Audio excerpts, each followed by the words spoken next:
আসসালামু আলাইকুম। আশা করি আপনারা সবাই ভালো আছেন। আমিও আপনাদের দয়ায় ভালো আছি। আজকে ছোট্ট রেসিপি নিয়ে হাজির হলাম অনেক দিন পর, প্রায় ঈদের 10 থেকে 12 দিন পর আমি আপনাদের মাঝে আসতে পেরেছি। আমি অনেক ভালো আছি, আপনারা অবশ্যই ভালো আছেন।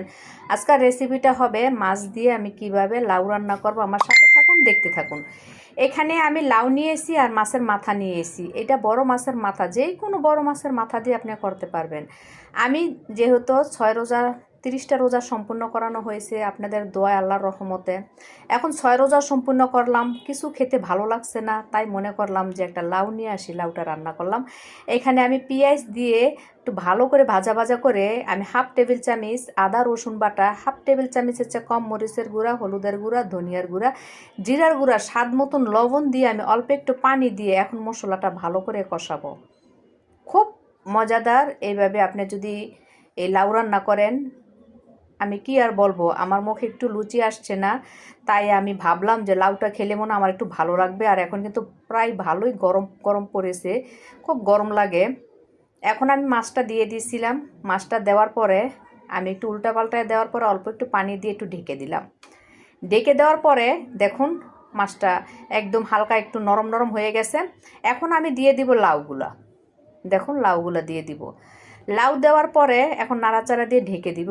অনেকে আবার বলতে পারেন মাছের মাথা কাটা লাগে, এত বড় মাছের মাথার মধ্যে কাটা খুব কম, এবং আপনি চাইলে আমি আপনাদেরকে অবশ্যই দেখাবো, আপনি কাটাটা উঠিয়েও নিতে পারবেন। এখন নাড়াচাড়া দিয়ে আমি ঢেকে দিব, এবং এইভাবে আপনি লাউ রান্না করে খেয়ে দেখবেন। চিংড়ি মাছ দিয়ে তো লাউ খেয়েছেন, অনেকে ডাল দিয়ে আর লাউ খেয়েছেন, মাছের মাথা দিয়ে লাউ রান্না করে খেয়ে দেখবেন। আমার লাউটা এত ভালো হয়েছে, লাউটা আমার এখন একদম নরম হয়ে গেছে, 90% সিদ্ধ হয়ে গেছে। দেখুন এখন আমি কাটাটি উঠাই নিচ্ছি।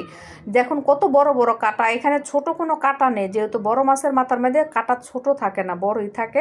এটা আপনি উঠাই নিতে পারবেন। এখন দিয়ে দিলাম আমি কতগুলা কাঁচামরিচ। আমার লাউটা কিন্তু একদম এমনভাবে সিদ্ধ হয়েছে, মোমের মতো সিদ্ধ হয়ে গেছে। দিয়ে দিলাম আমি ধনিয়া পাতা, দিয়ে এখন নাড়াচাড়া দিয়ে আমি এটা নামিয়ে নিব। দেখুন নামিয়ে এখন পরিবেশন করব। কত সুন্দর দেখা যাচ্ছে, খেতে তো দুর্দান্ত।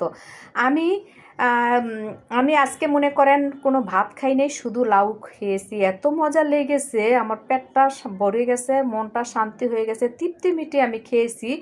যে বললাম না, রোজা রাখার শেষে কিছু খেতে ভালো লাগছে না। আমার রেসিপিটা ভালো লাগলে শেয়ার, কমেন্ট, ফলো দিবেন। সবাই ভালো থাকবেন। আসসালাম।